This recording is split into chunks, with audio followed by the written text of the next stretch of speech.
Welcome to The Approach Shot, the golf show that's more laughs than links, more stories than strokes, more guffaws than golfers. Here are the hosts of The Approach Shot, John Ashton and Neil Michaels. It is time for us. This is The Approach Shot. I'm John Ashton. Hi, I'm Neil Michaels. Together, we're going to get you through the next hour or so with some mighty fine, entertaining conversation. Some of it about golf, believe it or not. Some of it.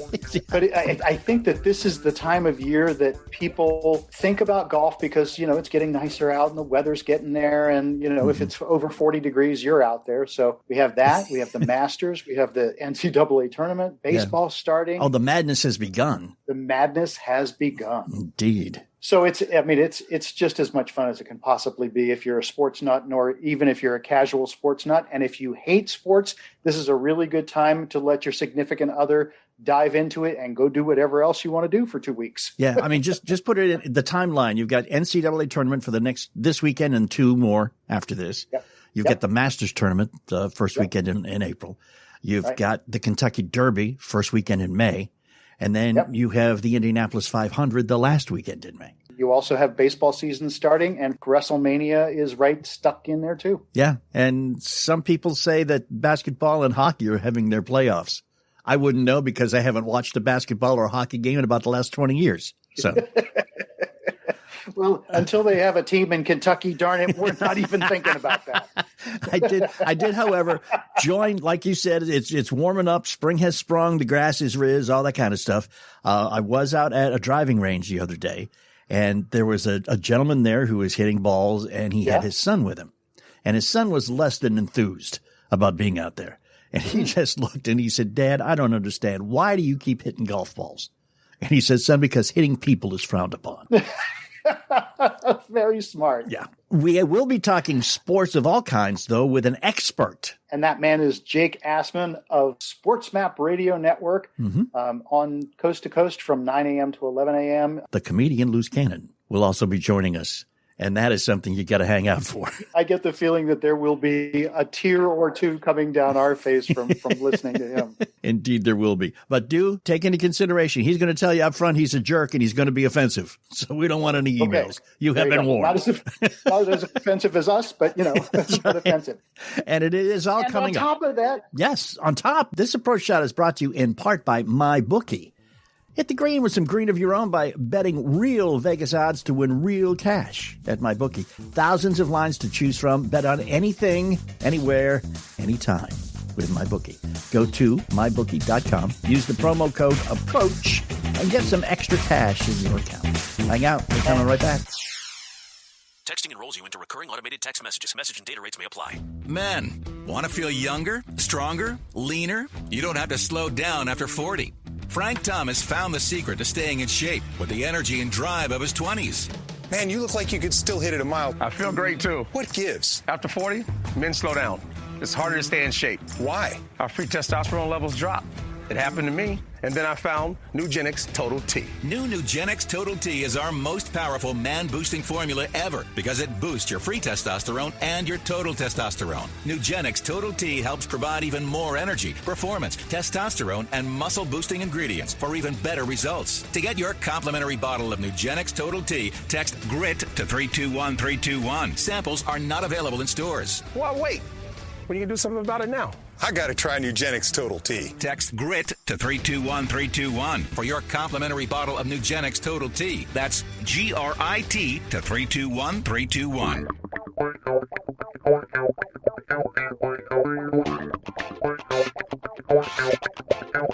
Hey, thanks for hanging and coming back. We are The Approach Shot. Yeah, golf is cool. We're going to be talking some golf in a little bit. I'm John Ashton. Yeah, he's Neil Michaels. Yes, he is. But we would be remiss if we did not talk about basketball. Yeah. Well, I mean, we are in the madness, in the tournament fever, in crazy land. Yeah, buddy. We've got a guy with us here who is expert, sports radio, daily show on the SportsMap Radio Network, our favorite sports network. Indeed. We get extra points for that. Anyhow, Jake Asman, come on and welcome to The Approach Shot. How you doing, man? I'm great, guys. Thanks so much for having me. Just to sort of let the cat out of the bag, Jake and I have worked together with my time at Sports Map Radio Network as well. Mm-hmm. You and I, John, were talking about the fact that, the tournament's coming up and we really ought to talk about it. And I thought, who better? And just in warm up here, as we're like sort of getting everything going, mm-hmm. Jake already like spewed a couple of things that I was like, okay, well, apparently he's going to know more than the two of us combined. We could just say, hey, Jake, go and hit record and let him do it. But we'll actually like try to interact with you. And please don't make us look as stupid as we already feel. Yes. And I just want to also preface this before you get talking, Jake, that I'm in Louisville and I'm ticked off. So if I don't participate, it's basically because for the first time in a long time, I don't really care. There you go. But don't you have teams that you root against? No, even they did. Duke. Even they didn't make it.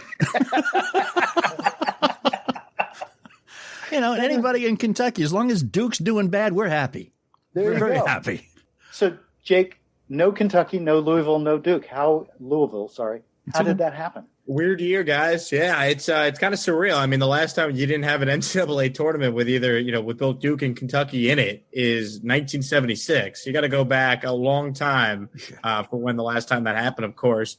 Duke they struggled most of the year. They kind of started to play a little better down the stretch, but by the time they started to play better, they needed to basically run the table in the ACC tournament to get in, and then they had a player on their team test positive for COVID, which basically eliminated them in the quarterfinal. So, I'm sure a Duke fan could spin it and be like, we were going to win the whole thing. We were peaking at the right time, but we're never going to know. Kentucky was just bad this year. Like I think COVID really impacted them because they're a team that has a lot of one-and-done players, right? Calipari recruits guys that he knows are only going to be there for a year. And when you have limited practice time and you got to start and stop every time you deal with a positive COVID test, I just don't think they ever really found a rhythm and cohesiveness that you kind of need on a basketball team. And they just struggled. And then Louisville had a decent year, but I think what happened to them was, you had a Georgetown team win the Big East out of nowhere. You had Oregon State win the Pac-12 out of nowhere. So they got these automatic bids that basically stole a spot from Louisville, which was, the bubble team, right? They're the first one out. So they kind of were just unlucky. They didn't play well enough to earn it on their own, but most people thought going into, the weekend, they were going to be fine. They'd get in, but you had too many teams steal bids from other teams, and that ultimately impacted Louisville. Well, Louisville was just the opposite to Duke. They were hot the first half of the season. And then they just fell apart. They had some injuries. They had some COVID problems. And even the coach, Chris Mack, was out with COVID for a while. Not to make you feel really good about yourself, but I understand there are teams that earn it and there are teams that get the automatic bids. But Louisville didn't make it. But here are some of the teams that will be in instead of Louisville. Grand Canyon University. Eastern Washington, and UC Santa Barbara, all of which would clearly whoop up on Louisville the court as they got on the same court. We played 2 games against Grand Canyon a couple of years ago, home and away, and I think we beat them by aggregate total of about 32 points each game. So. It really is kind of a strange year when you look around at the top seeds too, Jake. I mean, I'm looking and I see Iowa as a number 2, which I don't think has ever happened in their school history. I mean, Gonzaga, sure. You look at Kansas, you would expect that. But there are some 1s and 2s even that are kind of like eyebrow raisers. Yeah, absolutely. The field in general just looks a little odd at the top. I mean, Illinois is a 1 seed. This is the best team they've had since, Darren Williams was their point guard back in 2005.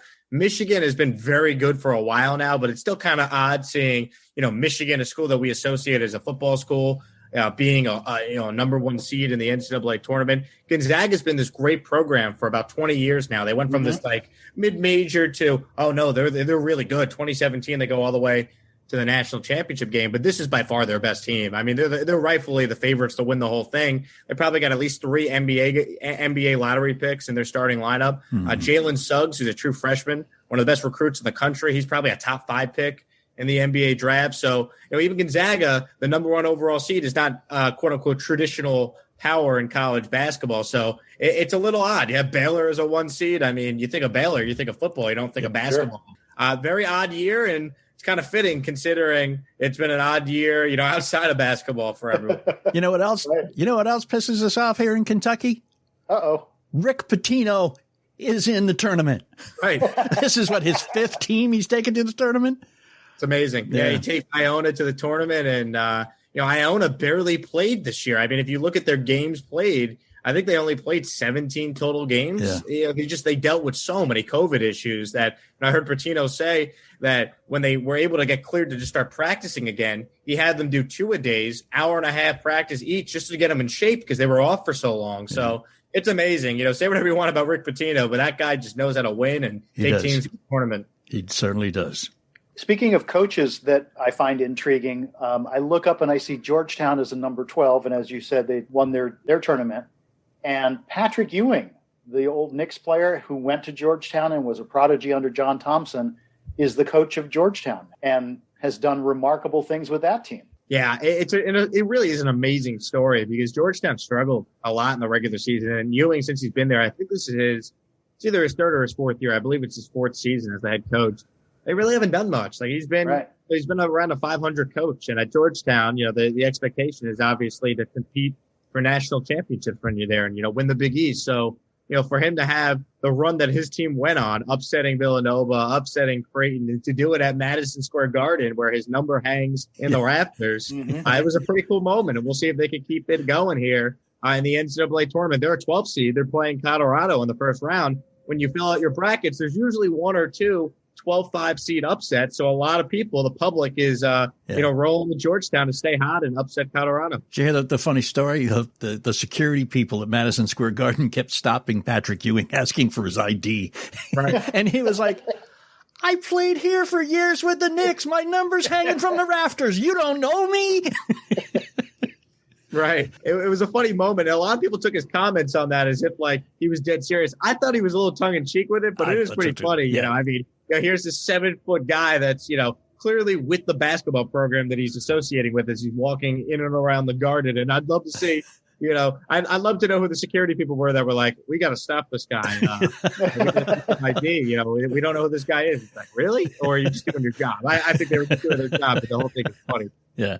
Maybe it needed to be Willis Reed before they would let him in. Yeah. You have a bracket filled out, Jake? I've started to. So I changed 1,000 times, of course, leading up to it. But I'm still kind of tinkering with it. My advice would be, have your upsets happen early and then kind of favor the chalk late because more times than not, you do get, of course, every once in a while, Wichita State or, a 7-seed UConn that wins the whole thing and whatnot. But for the most part, the teams that get to the big dance, the teams that get to the Final Four and then eventually get to the national title game are usually 1 or 2 seeds. So you could pick some upsets early, but in the end, I don't think you want to be too crazy with your bracket because statistically, you're more likely to have a 1 or a 2 in the national title game. It just seems like it happens almost every year. You know who you're going to pick? Before we ask who you think is going to take it all, or at least be in premature there. I'm Final Four. Yeah, well, we only have a few minutes and we're going to talk golf here. So, let's get to it.